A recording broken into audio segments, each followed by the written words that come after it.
ஹalleluya. Hallelujah. சந்தோஷமா இருக்கிறீங்களா? ඔබ ප්‍රීතිය සමග ඉන්නවද? நம் ஆண்டவருடைய பிள்ளைகள்.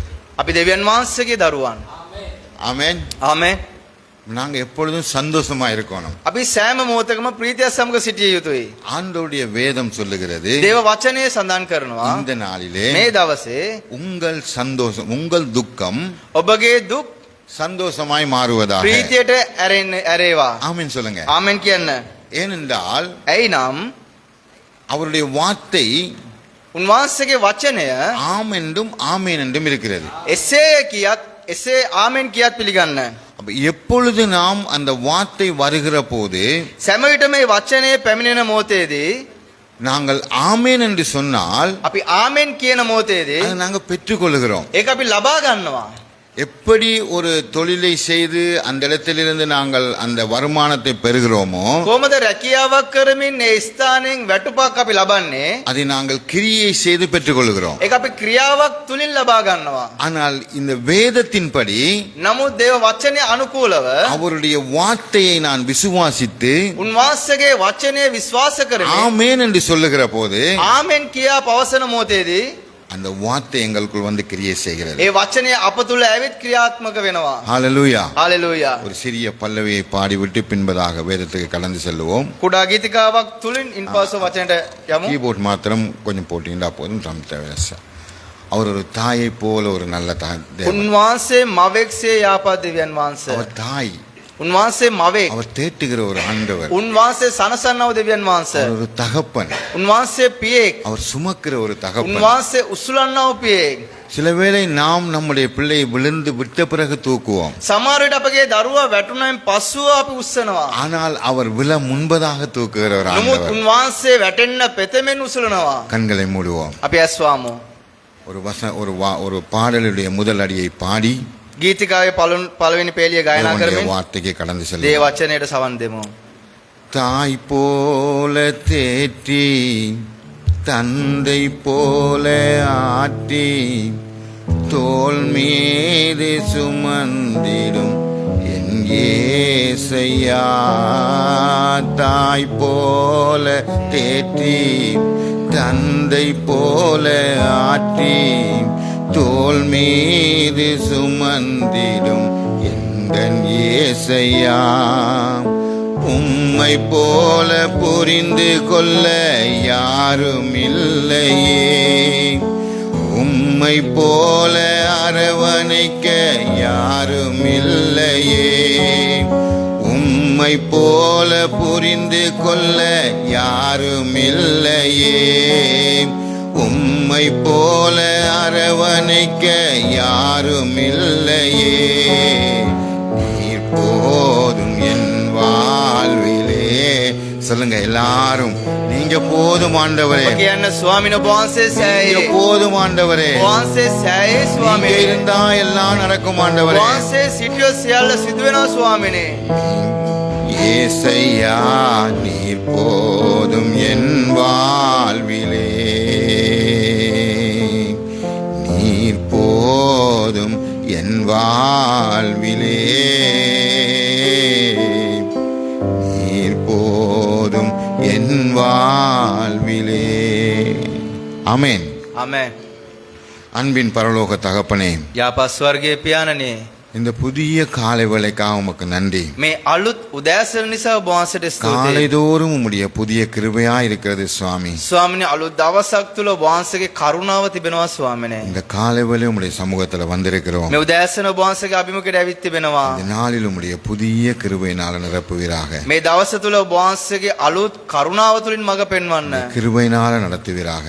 කරුණාවෙන් මඟ පෙන්වන්න. பேசுவது நானாயிருந்தாலும் ස්වාමිනේ කතා කරන පාලකතුමා වුණත් வார்த்தை உம்முடையது கர்த்தாவே. ස්වාමිනේ වචනය ඔබ වහන්සේගේ. நீர் வார்த்தையை அனுப்பி குணப்படுத்துகிற ஒரு தேவன். ස්වාමිනේ වචනය යවමින් සුව කරන්නව දෙවියන් වහන්සේ. யாராருக்கு என்னிடத்திலிருந்து குணப்பட வேண்டும் என்பதை ස්වාමිනේ කාටද කොමන ස්ථානයේ සුව වෙන්න ඕනි කියන කාරණාව. நீர் அறிந்திருக்கிற ஒரு ஆண்டவர். ඔබ වහන්සේ දැන සිටින ස්වාමින් වහන්සේ. நாங்கள் முகத்தை மாத்திரம் பார்க்கிறோம். ස්වාමිනේ අපි පිටස්සර මූණ පමණක් බලනවා. ஆனால் இருதயத்தை ஆராய்ந்து அறிந்திருக்கிற ஒரு தேவன். නමුත් ඔබ වහන්සේ අදවත ඇතුලේ විමසා දැන සිටින දෙවියන් වහන්සේ. கேட்ட பிரகாரமாய் வெளிப்படுவீராக. ස්වාමිනේ ඔබ වහන්සේගේ ප්‍රකාරයට உம்முடைய வல்லமை வெளிப்படட்டும். ඔබ වහන්සේගේ බලය එළිදරව් කරන්න. உம்முடைய மகிமை மூடட்டும். ඔබ වහන්සේගේ මහිමෙන් පුරවන්න. உம்முடைய பிரசன்னத்தால நிரப்புவீராக. ඔබ වහන්සේගේ අභිමුඛයෙන් පුරවන්න. உம்முடைய மகிமையுள்ள கரத்துல ஒப்பு கொடுக்கிறோம். ස්වාමී මහිමේ ස්වාමින් වහන්සේට බාර කරනවා. ஆசீர்வதியும். ආශිර්වාද කරන්න. இயேசுவின் நாமத்தில் பிதாவே. යේසුස් වහන්සේගේ නාමයෙන් පියාණනි. ஆமென். ආමේන්. ஹalleluya. හalleluya. உண்மையிலே அங்கே உங்களோட ஊழியக்காரன் சொன்னதை போல இந்த இடத்துல பிரசங்கம் பண்ணணும்னு நான் வர இல்லை. සැබෑ ලෙස ඔබගේ පාලකවරයා කියපු ප්‍රකාරයට මම මේ ස්ථානයේ දේශනා කරන්න ආවේ නැහැ. எங்களுக்கு இந்த ஞாயிறு ஆராதனை அது தேவனுடைய நாள். මේ ඉරුදින දේමේ කියන්නේ අපිට විලක දෙවියන් වහන්සේගේ දවස. அந்த நாளை ஆண்டவருக்கு நாங்க கொடுக்கணும். ඒ දවස ස්වාමින් වහන්සේට දෙන්න ඕනේ. அவர் 6 நாட்களையும் என்னுடைய சொந்த காரியங்களை செய்ய விட்டிருக்கிறார். දවස් 6ක් තුල මගේ පෞද්ගලික දේවල් කරන්න උන්වහන්සේ අනුමත කරලා තිබෙනවා. ஆனா இந்த நாளை அவரை ஆராதிக்கும்படியாய், නමුත් මේ දවසේ උන්වහන්සේට নমස්කාර කරන පිණිස, அவரை உயர்த்தும்படியாய், උන්වහන්සේව උසස් කරන පිණිස, அவரை மகிமைப்படுத்தும்படியாய் උන්වහන්සේව මහිමයටපත් කරන පිණිස அவர் விரும்புகிற ஒரு தேவன். උන්වහන්සේ ප්‍රිය වෙන්නව දෙවියන් වහන්සේ. ஆகவே இந்த நாளை நாங்கள் ඒ නිසා මේ දවස අපි விசேஷித்த நாளாய் நாங்கள் கருத வேண்டும். විශේෂිත දවසක් ලෙස අපි සැලකිය යුතුයි. இந்த இடத்துல உங்கள் வந்திருக்கிறவங்க எல்லாரையும் இயேசுவின் நாமத்தினால் நான் ஆசீர்வதிக்கிறேன். මේ ස්ථාන පැමිණෙන ඔබ සියලු දෙනාම යේසුස් වහන්සේගේ නාමයෙන් ආශිර්වාද කරනවා.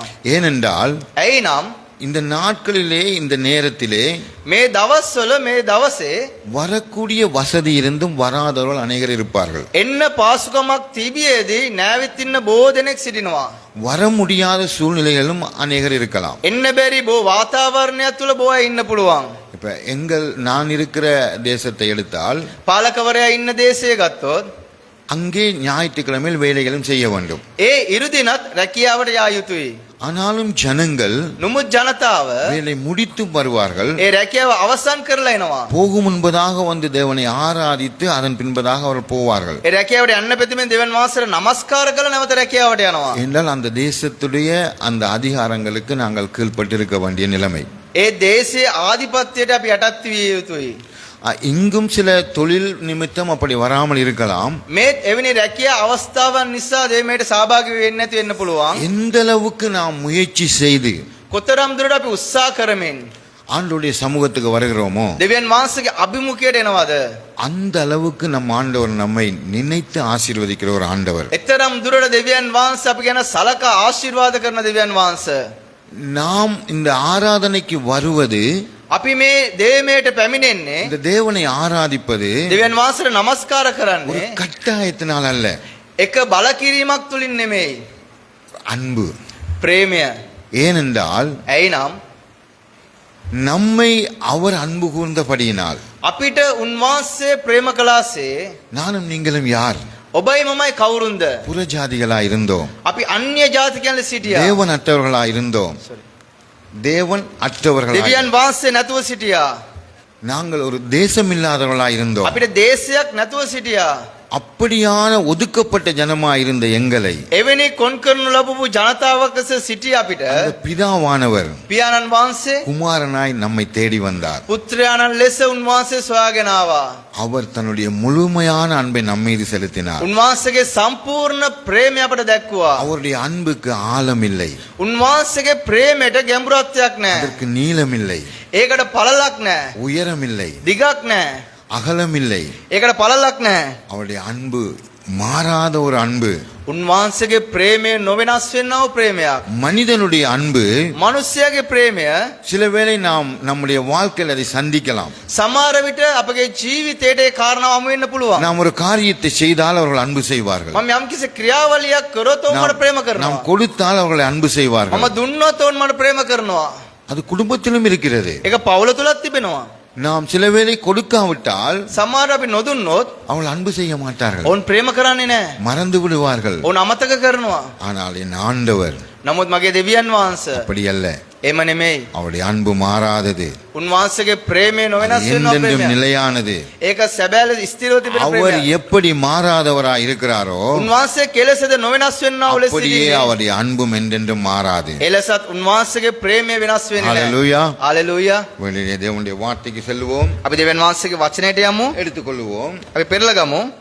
லூக்கா எழுதின சுவிசேஷம் ලූක් සුභාරංචි පොත 13வது அதிகாரத்திலே 13 වෙනි පරිච්ඡේදයේ 10வது வசனத்தை 10 වෙනි පදය யாராவது வாசிப்பீர்களா? நான் வாசிக்கவா?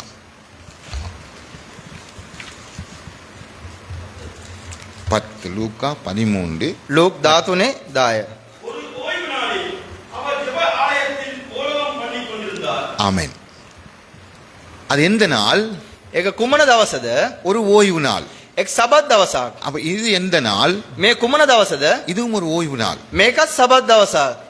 அந்த நாளில் ஆண்டவராகிய இயேசு கிறிஸ்து ඒ දවසල ස්වාමී වූ යේසු ක්‍රිස්තුස් වහන්සේ ஒரு ஓய்வு நாளிலே එක සබත් දවසක ஜெப ஆலயத்திலே, ඒ යාඥා ගෘහයට அப்ப இதுவும் ஒரு ஜெப ஆலயம் මේකත් යාඥා ගෘහයක්.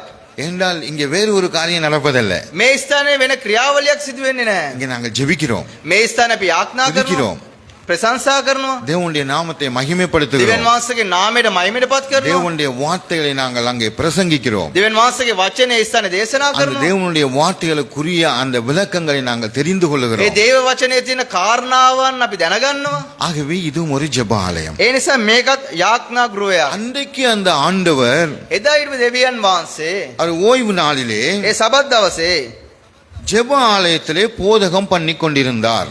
ඒ සබත් දවසේ යාඥා ගෘහයේ දේශනා කරමින් සිටියා. அடுத்த வசனத்தை வாசிங்க. அப்பொழுது 18 வருஷமாய் பலவீனப்படுத்தும் ஆவியைக் கொண்ட ஒரு ஸ்திரீ அங்கே இருந்தாள். அவள் எவ்வளவும் நிமிர்ந்தக்கூடாத கூனியாய் இருந்தாள். இயேசு அவளை கண்டு இல்ல போதும், அந்த ஒரு வசனம். தேங்க்யூ. அப்பொழுது 18 வருஷம். දසට අවුරුද්දක්. எத்தனை வருஷம் சொல்லுங்க பாப்போம்? අවුරුදු කීයක්ද? சொல்லுங்க, எத்தனை வருஷம்? අවුරුදු කීයක්ද? 18 வருஷம். අවුරුදු 18ක්. அந்த 18 வருஷம் அவ எங்க வந்திருந்தா? ඒ අවුරුදු 18ක් තුල ඇයි කොයි ස්ථානෙටද ආවේ? தேவனுடைய ஆலயத்துக்கு தான் வந்திருந்தா, දෙවියන් වහන්සේගේ මාලිගාවට තමයි ஜெப ආවේ. ஆலயத்துக்கு தான் வந்திருந்தா. යාඥා ගෘහයට තමයි ආවේ. ஆனா அவள் எப்படியா இருந்தால்? නමුත් ඇය කොහමද සිටියේ? அவர் நிமிரக்கூடாத கூனியா இருந்தால். ඇය නැගිටින්න බැරි කුදු ස්ත්‍රියක් ලෙස සිටියා. 18 வருஷம் அந்த இடத்துக்கு வந்திருக்கிற ஒரு ஸ்திரீ, අවුරුදු 18ක් ඒ ස්ථානෙට ආපු මේ ස්ත්‍රිය அவர் இயேசு கிறிஸ்து அதற்கு முன்பதாக அந்த இடத்தில் வந்து பிரசங்கம் பண்ணாரோ பண்ணலையோ அதை குறித்து இங்க சொல்லவில்லை. යේසුස් වහන්සේට පෙතමේ මේ ස්ථානෙට ඇවි දේශනා කරාද නැද්ද කියලා මේ ස්ථානේ සඳහන් කරලා නැහැ. ஆனால் வளமை போலதான் அவர் ஓய்வு நாளிலே அங்க ஜெப ஆலயத்திலே பிரசங்கம் பண்ணுகிறார். නමුත් සුපුරුදු පරිදි තමයි මේ සබත් දවසේදී දේව මාලිගාවේදී උන්වහන්සේ දේශනා කරන්නේ. இந்த 18 வருஷமா இந்த கூனியா இருந்த அந்த ஸ்திரீ මේ අවුරුදු 18ක් තිස්සේ මේ කුදු ස්ත්‍රිය ඇවි அந்த இடத்திலே அவர் ஆராதித்திருக்கிறாள். ඒ ස්ථානෙට ඇවිත් නමස්කාර කරලා තිබෙනවා. ஆனால் அவளுக்கு அந்த கூணத்திலிருந்து விடுதலை இல்லை. නමුත් ඇයට ඒ කුදුභාවයෙන් සුවයක් ලැබුණේ නැහැ. ஆண்டவருடைய வார்த்தை சொல்லுகிறது, දේව වචනේ සඳහන් කරනවා அவரை தொழுது கொள்ளுகிறவர்கள் උන්වහන්සේට නමස්කාර කරන අය ஆவியோடும் உண்மையோடும் தொழுது கொள்ளணுமா. ආත්මෙන් සැබෑකමින් නමස්කාර කළ යුතුයි. அவரை நாமல் தொழுது கொள்ளுகிறது மாத்திரமல்ல, උන්වහන්සේට නමස්කාර කරන කාරණාව පමණක් அவருடைய නෙවෙයි, வார்த்தையை விசுவாசிக்க வேண்டும். උන්වහන්සේගේ වචනය විශ්වාස කළ යුතුයි. அவர் இல்லாத ஒன்றை உருவாக்குகிற ஒரு ஆண்டவர். උන්වහන්සේ නැති දෙයක් ඇති කරන දෙවියන් වහන්සේ. அவர் மரித்ததை உயிர்ப்பிக்கிற ஒரு ஆண்டவர். උන්වහන්සේ මැරිච්ච දේ ප්‍රාණවත් කරන දෙවියන් වහන්සේ. இந்த 18 வருஷம் இந்த ஸ்திரீ எப்படி இருந்தான்னு நமக்கு தெரியாது. මේ අවුරුදු 18ක් තිස්සේ මේ ස්ත්‍රිය කොහොමද හිටියේ කියලා අපි දන්නේ නැහැ. அவள் விசுவாசத்தோடு இருந்தாளா, ඇය ඇදහිල්ලෙන් සිටියාද? விசுவாசம் இல்லாமல் இருந்தாளா தெரியாது. නොයදිල්ලෙන් හිටියාද කියලා අපි දන්නේ නැහැ. ஆனால் 18 வருஷமும் அந்த ஆலயத்துக்கு வந்திருக்கிறார். නමුත් අවුරුදු 18ක් මුල්ලේ ඒ මාලිගාවට ඇය ආවා. அந்த நாளிலே, ඒ දවසේදී எந்த நாளிலே? කොයි දවසේදී? அந்த இயேசு பிரசங்கித்த அந்த ஓய்வு நாளிலே, යේසුස් වහන්සේ ඇවි දේශනා කරපේ සබත් දවසේදී 12வது வசனம் சொல்லுகிறது, இயேசு அவளை கண்டார். 12 වෙනි පදයේ කියනවා යේසුස් වහන්සේ ඇයව දුටුවා. அதே போல ඒ වගේම தேவ ஜனங்களே, දේව ජනතාවනි, ஆண்டவருடைய பிள்ளைகளே, දේව දරුවනි, நீங்க எல்லாரும் ஆண்டவருடைய பிள்ளைகள். අපි සෑම කෙනෙම දෙවියන් වහන්සේගේ දරුවන්. இந்த ஆண்டவருடைய பிள்ளைகள் தான் දෙවියන් වහන්සේගේ දරුවන් තමයි அவரை අපි. பார்த்து அவரை பார்த்து උන්වහන්සේ බලමින් அப்பா பிதாவை என்று கூப்பிட முடியும். අබ්බා පියාණෙනි කියලා අඬගසන්න පුළුවන්. எல்லாராலையும் கூப்பிட முடியாது. හැමෝටම අඬ ගන්න බෑ. ஏனென்றால் அவர் நல்ல பிதாவாக இருக்கிறார். ඇයි නම් උන්වහන්සේ යාපත් පියෙක් ලෙස සිටිනවා. அவர் நன்மை செய்கிற ஒரு நல்ல பிதா. උන්වහන්සේ යාපත කරන්නා වූ அவர் ஒரு යාපත් පියෙක්. நாளும் தீமை செய்ய மாட்டார். උන්වහන්සේ කිසි කලක அவர் අයාපත நல்லதைத்தான் කරන්නේ செய்வார். නැහැ. යාපත පමණයි කරන්නේ. அந்த நன்மை செய்கிற ஆண்டவர் எங்கள் மத்தியில இருக்கிறார். ඒ යාපත කරන දෙවියන් වහන්සේ අප මැද්දේ සිටිනවා. நாங்கள் வருஷ கணக்கிலே இந்த இடத்துக்கு வந்திருக்கலாம். අපි අවුරුදු ගාණක් මේ ස්ථානයේ ඉන්න පුළුවන්. நம்முடைய காரியத்திலே நாம் கூன் விழுந்ததை போல இருக்கலாம். අපි අපගේ කාරණාව තුළේ කුදු ස්ථිරයෙන් සිටින්නට පුළුවන්. அது எந்த காரியமாயும் இருக்கலாம். ඒක කුමන කාරණාවක් වෙන්න පුළුවන්. அது சில வேளை ஊழியக்காரர்கள் அறியாத காரியமாய் இருக்கலாம். සමාජයට සේවකයව නොදන්නා වූ කාරණයක් වෙන්න පුළුවන්. அறிந்த காரியங்களாகவும் இருக்கலாம். දැනගත්තා වූ කාරණයක් වෙන්න පුළුවන්. ஏற்ற நேரத்திலே සුදුසු කාලයේදී தீவிரமாய் வந்து செய்கிறவர் இயேசு கிறிஸ்து. උන්වහන්සේ ඊතා විගසින් එවිල ක්‍රියා කරන්නා වූ යේසු ක්‍රිස්තුස් වහන්සේ. இத்தனை வருடங்கள் මෙතරම් වර්ෂයක් நீங்க எத்தனை வருஷம் இந்த ஆலயத்துக்கு வரீங்கன்னு எனக்கு தெரியாது. අවුරුදු කීයක් මේ දේ මාලිගාවට එනවද කියලා මම දන්නේ නැහැ. ஆனால் அந்த வந்த தொடக்க நாளிலிருந்து இந்த வரைக்கும் ඒ පටන් ගැන්මේ සිට මේ දක්වා அநேக காரியங்களை உங்கள் ஆசீர்வதித்திருப்பார். බෝ කාරණාව තුළ බෝ ආශිර්වාද ලබලා அநேக ඇති. நன்மைகளை பெற்றிருப்பீர்கள். බෝ යාපත ලබලා ඇති. ஆனால் எங்கோ ஒரு காரியம், නමුත් කුමනෝ කාරණාවක් ஏதோ නිසා ஒரு காரியம் යම්කිසි හේතුවක් නිසා அது இந்த கூன் விழுந்ததை போல இருக்கலாம். මේ කුදු ස්ත්‍රියමෙන් සිටින්නට පුළුවන්.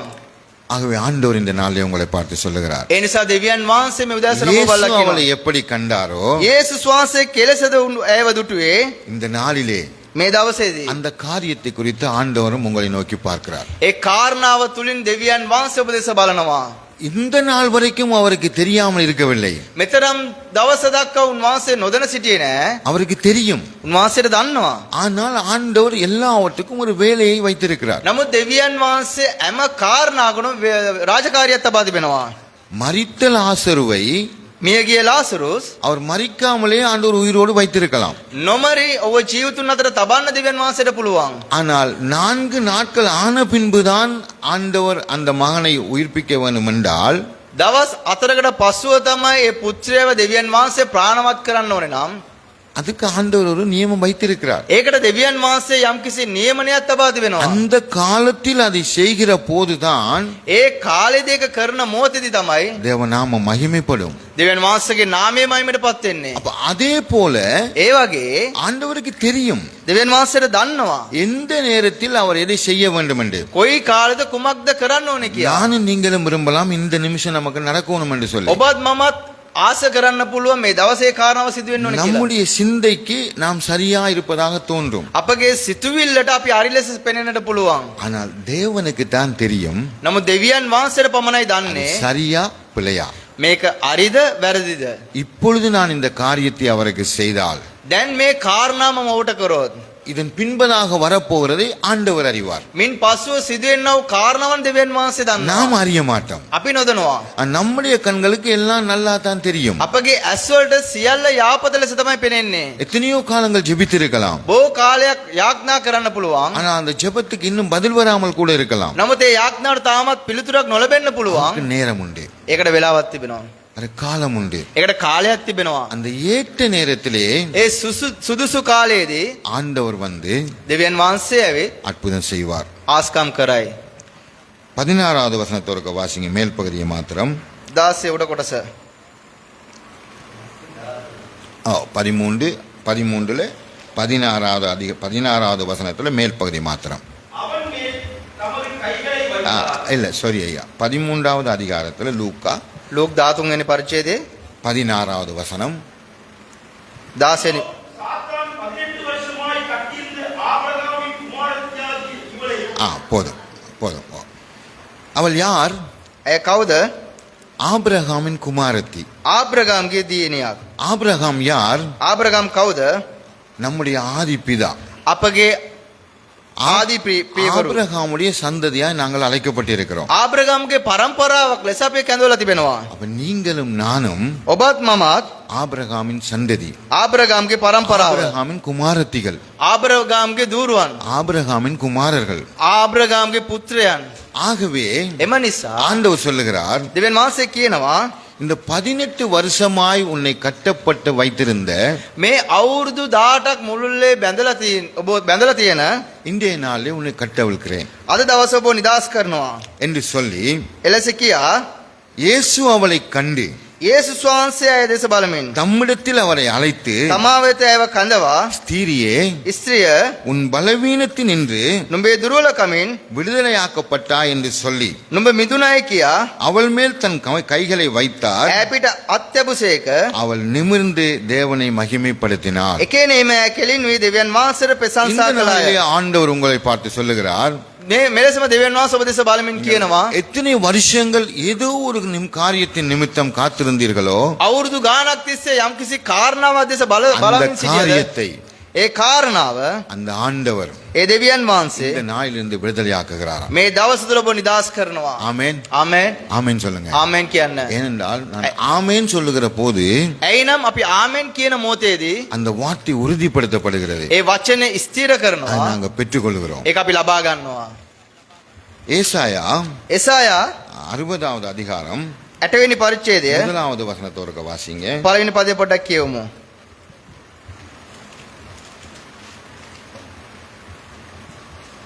எழும்பி பிரகாசி, உன் ஒளி வந்தது, கர்த்தருடைய மகிமை உன்மேல் உதித்தது. ஆமென். ආමෙන්. ஆண்டவருடைய மகிமை දෙවියන් වහන්සේගේ මහිමය உங்கள் மேல் உதித்தது. ඔබ කෙරේ බැබලෙනවා. அந்த ஆண்டவருடைய மகிமை உதிக்கிற போது ඒ ආලෝකයේ කාරණා බැබලෙන මොහොතේදී அந்த ஒளி வந்த போது இருள் விலகினது. ඒ ආලෝකයේ පැමිණෙන මොහොතේ අන්ධකාරය පාවෙලා යනවා. இந்த நாளில் அந்த ஒளி உங்களுடைய வந்த போது මේ දවසේ ආලෝකයේ පැමිණෙන මොහොතේදී எந்த காரியம் உங்கள் வாழ்க்கையை விட்டு விலகாதிருந்ததோ, කුමන කාරණාවක් ඔබගේ ජීවිතයේ ආත්මවි තිබෙන්නේ, எந்த காரியம் அந்த பிசாசினால் அந்த ஆவியினால் கட்டப்பட்டிருந்ததோ, කුමන කාරණාවක්ද යක්ෂයාගේ ආත්මෙන් බැඳලා තිබෙන්නේ, அந்த இயேசு கிறிஸ்துவினுடைய முகத்தின் ஒளி உங்கள் மீது வருகிற போது ඒ යේසු ක්‍රිස්තුස් වහන්සේගේ මූණේ ආලෝකය බැබලෙන அங்கே මොහොතේදී இருள் விலகி අඳුර පාවෙලා வெளிச்சம் உண்டாகிறது. ආලෝකය ඇති වෙනවා. வெளிச்சம் உண்டாகிற போது ආලෝකය ඇති වෙන මොහොතේදී அங்கே இருந்த எல்லா காரியங்களும் நீங்கி போகின்றது. එතන තිබුණු සීලුම දේවල් පාවෙලා යනවා. இது 2வது வசனம் சொல்லுகிறது, දෙවෙනි පදයේ කියනවා இதோ இருள் பூமியையும் පොළව අන්ධකාරයෙන්ද காரிருள் ஜனங்களையும் மூடும், ජනයෝ තද අන්ධකාරයෙන්ද වසුන් ලබන්නෝය. ஆனாலும் නමුත් உன்மேல் கர்த்தர் உதிப்பார். නුඹ කෙරේ ස්වාමින් වහන්සේ උදාවනසේක. நாங்கள் அங்கே உங்களுடைய ஊழியக்காரன் அங்கே ஜெப வேளையிலே ஜெபம் பண்ணினார். ඔබගේ සේවකයා යාඥා කරන කාලේ යාඥා කරා.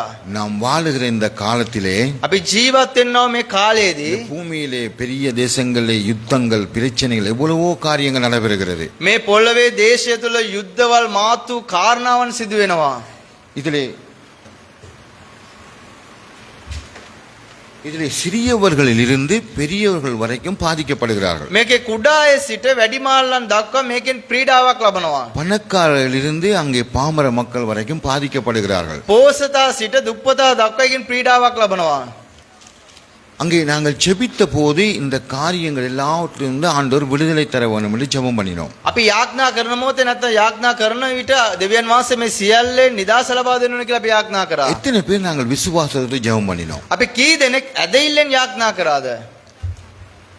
ஏனென்றால் එයිනම් சங்கீதத்திலே சொல்லுகிறது, ගීතවලිය පොත් அவர் ஜெபத்தை கேட்கிறவராம். උන් ගීතාවලියේ ගීතිකාකාරයෙක් කියන උන්වහන්සේ යාඥා වසන්නව දෙවියන් වහන්සේ. நாங்க எங்களுடைய சத்தத்தை கேட்காத ஒரு கடவுளை கும்பிட இல்லை. අපි নমස්කාර කරන අපේ සද්දේ නොවසන දෙවි කෙනෙක්ට නොවේ. நாங்கள் நேற்றைய தினம் அங்கே கண்டிக்கு போய் வருகிற வழியிலே පාලකවරයා ඊයේ නුවරට ගිහලා එන මොහොතේදී அங்கே நான் பார்த்தேன், சில அங்கே வழிகள் எல்லாம் அந்த இதுகள் அந்த தெய்வங்களை வைத்திருக்கிறார்கள். ඒ මාර්ගයේ එන මොහොතේදී සමහර දෙවිවරුන් කියා රූප තිබෙන දුටුවා. அதற்கு காவல் வைத்திருக்கிறார்கள் மனிதனை. ඒකට මිනිස්සෙක්ව ආරක්ෂක තබා තිබෙනවා. அப்படியானால் அந்த தெய்வம் தன்னை காக்க முடியாது என்றபடியாலா அங்கே அதை காவல் காக்கிறார்கள். එතකොට ඒ දෙවිය තමව ආරක්ෂා කරගන්න බැරි නිසාද තමට මුරකාරයෙක් තබා තිබෙන්නේ. ஆனால் நாம் ஆராதிக்கிற ஆண்டவர், නමුත් අපි নমස්කාර කරන දෙවියන් වහන්සේ அவருக்கு நாம் காவல் வைக்க தேவையில்லை. අපි උන්වහන්සේට මුරකරුවෙක් වෙන්න අවශ්‍ය නැහැ. அவரை பாதுகாக்க தேவையில்லை. අපි උන්වහන්සේව ආරක්ෂා කරන්න අවශ්‍ය அவர் නැහැ. தான் நம்ம பாதுகாக்கிறார். ආමෙන්. උන්වහන්සේ අපි ආරක්ෂා කරනවා. அவர் பக்கத்தில் 1000, උන්වහන්සේගේ ඔහුගේ පැත්තේ දසදහසක්ද? வலது பக்கம் 10000 விழுந்தாலும் ඔවුන්ගේ අනිත් පැත්තෙන් දසදහසක් වැටුණත් சேதம் அணுகாது பாதுகாக்கிற ஒரு ஆண்டவர். කිසිම උපද්‍රවයක් සිදු වෙන්නේ නැතුව ආරක්ෂා කරන දෙවියන් වහන්සේ. அவர் நம்மை பாதுகாக்கிற ஒரு ஆண்டவரை நாம் ஆராதிக்கிறபடியால் අපි ආරක්ෂා කරන දෙවියන් වහන්සේ අපි নমස්කාර කරන නිසා அவரை குறித்து சொல்லுகிறது, ඔහු ගැන කියනවා அவருக்கு கண்ணுண்டு, ඇස් තබමින්, காதுண்டு, උන්වහන්සේට කන් තිබෙනවා, வாயுண்டு, මුඛයක් තිබෙනවා, அவர் பேசுகிற ஆண்டவர். උන්වහන්සේ කතා කරන දෙවියන් වහන්සේ. எத்தனை பேர் விசுவாசிக்கல அவர் பேசுகிற ஆண்டவர்? ඔබ කී දෙනෙක් විශ්වාස කරනද උන්වහන්සේ කතා කරන දෙවි කියලා? தேவன் நேரடியாக வந்து பேசுவதல்ல. දෙවියන් වහන්සේ කෙලින්ම වෙලා කතා කරන්නේ ஒரு නැහැ. ஊழியக்காரன் வந்து நின்று ஒரு வேத வார்த்தையை எடுத்து உங்களுக்கு சொல்லுகிற போது அந்த வார்த்தை கூடாக உங்களோடு பேசுவார். දේව සේවකයෙක් කියලා වචන තුලින් කතා කරන මොහොතේ වචන තුලින් දෙවියන් වහන්සේ ඔබ සමග කතා அந்த කරනවා. வார்த்தை கூடாக உங்களை இடைபடுவார். ඒ වචනය තුලින් ඔබ පොළඹවනවා. நீங்க எவ்வளவோ துக்கத்தோடு கண்ணீரோடு வருவீர்கள். ඔබ කොච්චර දුකක් වේදනාවක් කඳුලක් සමග එනවද? ஆண்டவர் ஒரு வார்த்தை தான் சொல்லுவார். දෙවියන් වහන්සේ වචනයයි පවසන්නේ. துக்கம் சந்தோஷமாய் மாறிவிடும். ඔබට ප්‍රීතිය ඇරෙනවා.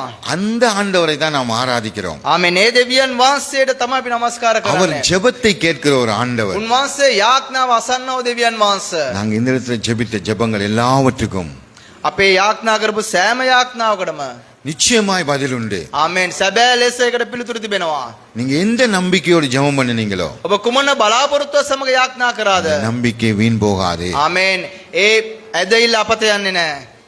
உங்களுடைய அன்பின் பிரயாசங்களை ඔබගේ ප්‍රේමයේ වේසවීම அவர் மறந்து விடுவதற்கு උන්වහන්සේ අමතක කරන්න. அவர் அநீதியான தேவன் அல்ல. උන්වහන්සේ අයුතුකමේ දෙවි කෙනෙක් නොවේ. அவர் நீதியையும் நியாயத்தையும் உடைய ஒரு ஆண்டவர். උන්වහන්සේ ධර්මිෂ්ඨයේ වූ නීති වූ දෙවියන් වහන්සේ. இன்றைய காலை வேளை நீங்கள் எந்த விதமாய் வந்தீர்களோ මේ උදෑසන ඔබ කුමන ආකාරයෙන් මේ ස්ථානට ආවද? வேதனையோடு வந்திருக்கலாம், ඔබ වේදනාව සමග එන්න පුළුවන්. துக்கத்தோடு வந்திருக்கலாம், දුකක් සමග එන්න வர පුළුවන්. முடியாத சூழ்நிலையிலும் நீங்கள் வந்திருக்கலாம். එන්න බැරි වාතාවරණ තුලින් ඔබ එන්න ஆனா පුළුවන්. இதையெல்லாம் அவர் பார்த்திருக்கிறார். මේ සියලු උන්වහන්සේ இது දකිනවා. உங்களுடைய அன்பின் பிரயாசம். ඒක ඔබගේ ප්‍රේමයේ ක්‍රියාවලිය. இன்றைக்கு வராமல் அடுத்த ஞாயிறு வரலாம் என்று இருந்திருக்கலாம் வீட்டிலே. අද එන්න නැතු ඊළඟ ඉරුදින එන්න පුළුවන් කියලා ඔබ නිවසේ ඉන්න පුළුවන්. ஆனா நீங்க வந்திருக்கிறீங்க. නමුත් ඔබ ඇවිත් තිබෙනවා. உங்களுடைய பிரயாசத்தை ஆண்டவர் பார்க்கிறார். ඔබගේ වේසවීම දෙවියන් நீங்க වහන්සේ படுகிற දකිනවා. பிரயாசத்தை பார்க்கிறார். நீங்க படுகிற பிரயாசத்தை ඔබ විඳින්නව මේ වේස அதிகாலை எழுந்து අලුයම නැගිටලා நாங்கள் இந்த ஆராதனைக்குரிய காரியங்களுக்காக ஓடி வருகிறோம். මේ දේ මේ උදේස දුවමින් එනවා. நம் வேலைக்கு போனால் அதற்குரிய பணம் வரும். අපි රැකියාවට ගියොත් ඒකේ ප්‍රතිඵලයක් තිබෙනවා. ஆனா இங்கே வருகிற போது නමුත් මේ ස්ථානට එන මොහොතේදී உங்களுடைய பிரயாசத்தை அவர் மறக்க மாட்டார். ඔබගේ වේසවීම අමතක කරන්නේ නැහැ. நான் வேலை செய்து எடுக்கிற பணத்தை அடுத்த நாள் செலவழித்து முடித்து விடுவேன். නමුත් ඒ මුදලින් රැකියාවක ලම්බු කරන සල්ලි ඊළඟ දවසේ වීදම් වෙනවා. ஆனால் என்னுடைய பிரயாசம் தேவனுடைய சமூகத்தில் இருக்கிற போது නමුත් මගේ වේසවීම දෙවියන් වහන්සේගේ අභිමුඛයේ அது තිබෙන நித்திய මොහොතේදී நித்தியமா என்னோடு இருக்கும். ආමෙන්. ඒක සැබෑ ලෙස අප සමග තිබෙනවා. ஹalleluya. හalleluya. அடுத்து வாசியுங்கள். අරන් කියවමු. ஏசாயா 42 එසායා 42 වෙනි පරිච්ඡේදය இரண்டாவது வசனத்தை. දෙවෙනි පදය. 45 45 දෙක.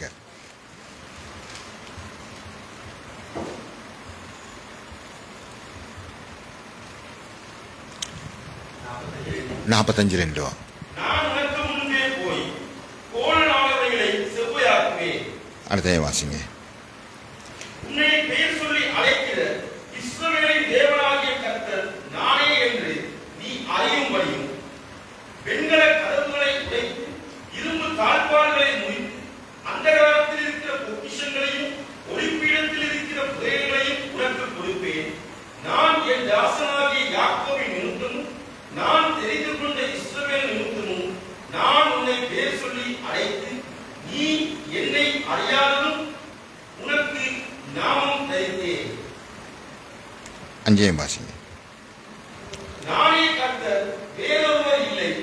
என்னை தவிர தேவன் இல்லை. ஆமென். என்னை தவிர தேவன் இல்லை. ஓகே, அது போதும். சிங்களத்தில் வாசிக்கிறாங்களா பஸ் இல்லையா? ஓகே. நான் உனக்கு முன்னே போய் මම නුඹට පෙරටුව ගොසින් கோணலானதை செவ்வையாக்குவேன். රළු තැන් සමතලා කරන්න.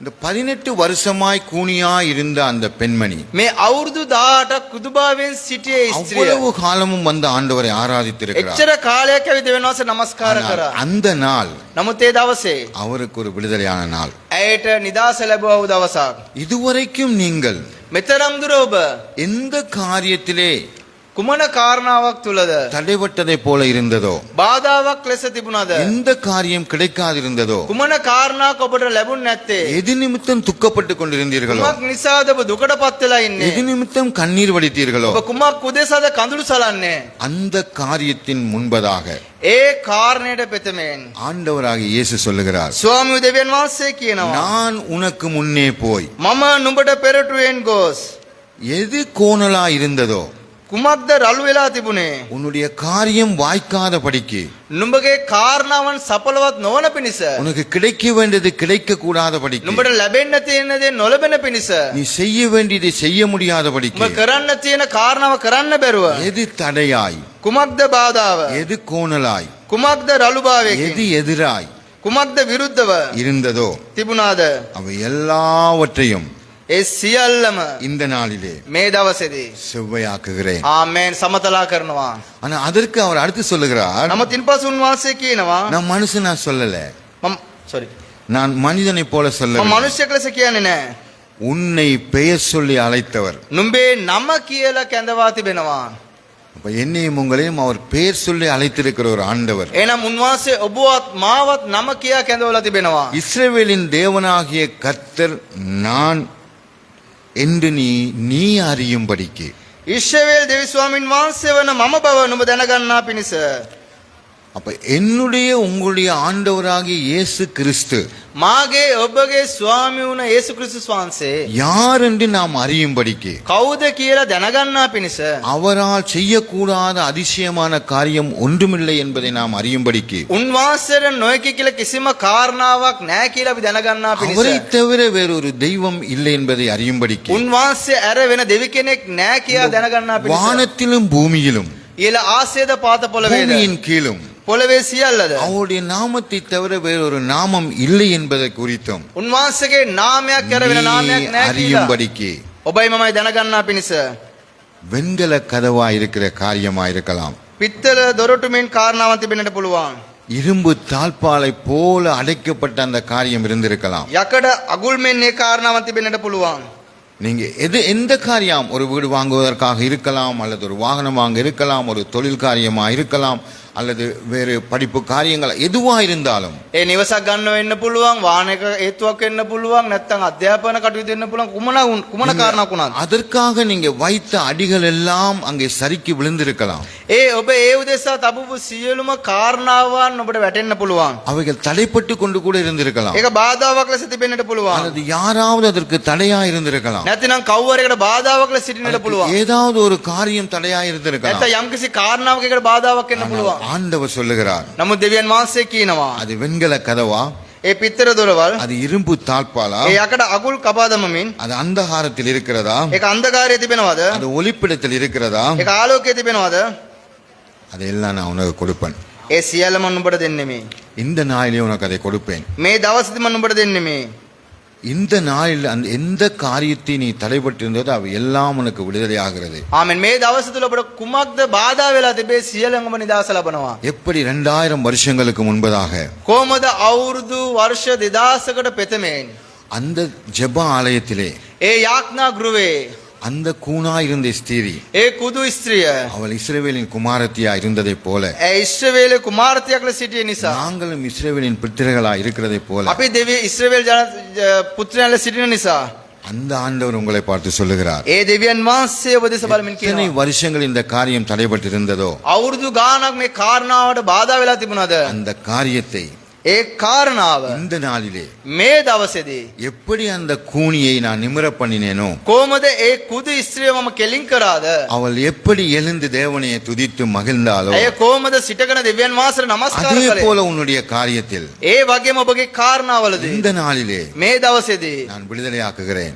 ආමේන් මම නිදාස් කරනවා. எதற்காக நீ ஜெபித்துக் கொண்டிருந்தாயோ කුමක් උදෙසද ඔබ යාඥා அந்த කරේ, ஜெபத்துக்கு பதிலை தருகிறேன். ඒ යාඥාන මම පිළිතුරු දෙනවා. நீ எழுந்து ஆண்டவரை ஆராதிப்பாய். ඔබ ඔබ නැගිට ස්වාමින් වහන්සේ නමස්කාර எழுந்து කරන්න. ஆண்டவரை துதிப்பாய். ඔබ නැගිට ස්වාමින් වහන්සේට நீ ප්‍රශංසා எழுந்து කරන්න. மற்றவருக்கு அதை சொல்லுவாய். ඔබ නැගිට දෙවියන් වහන්සේ ගැන අන් අයට ප්‍රකාශ කරන්නේය. ஆண்டவர் அற்புதம் செய்த இடங்களில் எல்லாம் දෙවියන් වහන්සේ ආස්කම් කරපු සෑම තැනකම அவர் சொல்லுகிறார், උන්වහන්සේ කියනවා இது யாருக்கும் சொல்லாத. මේක කාටවත් කියන්න එපා. நீ நேர ஆசாரியன்ற மாத்திரம் போய் சொல். ඔබ කෙලින්ම පූජකයා වගේ ළම වෙලා කියන්න. குஷ்டரோகியை பார்த்து சொன்னார், ඒ කුෂ්ඨ රෝගියා බල්ලා කිව්වා ஆசாரியத்தை காட்டென்று சொல்லி. පූජකයන් ඉදිරියේ පෙනී සිටින්න කියලා. ஆனால் நாம் என்ன செய்ய வேண்டும்? නමුත් අපි මොනවද කළ යුතුයි? நாம் ஆண்டவருடைய நாமத்தை பிரஸ்தாபம் பண்ண வேண்டும். අපි දෙවියන් වහන්සේගේ නාමය ප්‍රචලිත කර යුතුයි. நாம் பெற்றுக்கொண்ட அற்புதத்தை மற்றவருக்கு சொல்லணும். අපි ලබාගත් ආස්කම් අන්නට ප්‍රකාශ කළ යුතුයි. அவர்களும் அதை பெற்றுக்கொள்ளணும். ඔවුනුත් ඒ කාරණාව ලබාගත යුතුයි. இந்த இடத்துல இருக்கிற அநேக கதிரைகள் வெறுமையா இருக்கிறது. මේ ස්ථානයේ සිටින බොහෝ අය ඉස්ව ඉන්නවා. உங்களுடைய ஊழியக்காரன் அருமையான ஊழியக்காரன், ඔබගේ සේවකයා යාපත් සේවකයෙක්. ஒரு பகிர்ந்து கொடுக்கிற ஊழியக்காரன் බෙදා දෙන්නව සේවකයෙක්. என்றால் நான் சாதாரணமாக அவரை வந்திருக்கேன் என்று மாத்திரம்தான் அவருக்கு சொன்னேன். මම සාමාන්‍යයෙන් මම ලංකාදේශ ආවා කියලා පමණයි කිව්වේ. ஆனால் அவர் இந்த இடத்திலே வந்து தேவனுடைய வார்த்தையை பகிர்ந்து கொள்ளுங்க என்று சொல்லியிருந்தார். නමුත් මේ ස්ථානයේ දේව වචනේ බෙදා ගන්න ඕන කියලා කිව්වා. ஒரு கனப்படுத்துகிற மனுஷன், ගෞරව කරන්නා වූ මිනිසෙක්. அவருடைய இருதயத்தில் ஆதங்கம் இருக்கும், ඔහුගේ අදවතේ இந்த இடம் நிரம்பாமல் இருக்கிறது என்று சொல்லி. කේන්තියක් ඇති මේ ස්ථානේ පිරෙන්නේ නැතුව තියෙනවා කියලා. நிச்சயமாக முடிவு உண்டு. සැබෑ ලෙස ஒரு අවසානයක් நம்பிக்கை තිබෙනවා. வீண் போகாது. ඔබගේ බලාපොරොත්තු අපත යන්නේ கர்த்தருக்கு නැහැ. சித்தமானால் දෙවියන් වහන්සේට කැමතිසේක නම් அடுத்த முறை நாங்கள் வருகிற போது ඊළඟ நான் වාරය පින விசுவாசிக்கிறேன், මොහොතේදී මම විශ්වාස நான் කරනවා. விசுவாசிக்கிறேன். මම විශ්වාස කරනවා. இங்கே ஒரு கதிரையும் எருமையா இருக்கா? ආමේන් ආමේන්. මේ විතර ආත්මාக்கள் කිසිම නිරම්බී පුටුවක් இருக்கும். කිසි නොවේ ආත්මවල පිරලා තිබෙනවා ஆத்துமாக்கள் කියලා. நிரம்பி இருக்கும். ආත්මවල පිරී තිබෙනවා කියලා. என்றால் நீங்கள் ஜெபிக்கிறீர்கள், එයින් ඔබ යාඥා කරනවා. ஜெபத்தை கேட்கிற தேவன் ඒ අඬ අසන්න වූ දෙවියන් වහන්සේ ஜெபத்துக்கு பதில் தருவார். ඒ යාඥාට පිළිතුරු දෙනවා. அங்கே வேதம் சொல்லுகிறது, වචනේ කියනවා. நீ ஜெபத்தை கேட்கிறவராமே උන්වහන්සේ අපේ යාඥාව අසන දෙවියන් වහන්සේ ஜனங்கள் உம்மிடத்தில் வருவார்கள். ජනතාව ඔබ ළඟට එනවා. நிச்சயமாய் கர்த்தர் உங்களை ஆசீர்வதிப்பார். සැබෑ ලෙස දෙවියන් වහන්සේ ඔබ ආශිර්වාද කරනසේක. கர்த்தருடைய நாமத்துக்கு மகிமை உண்டாகும். ස්වාමින් වහන්සේගේ නාමයට මහිමයටපත් වේවා.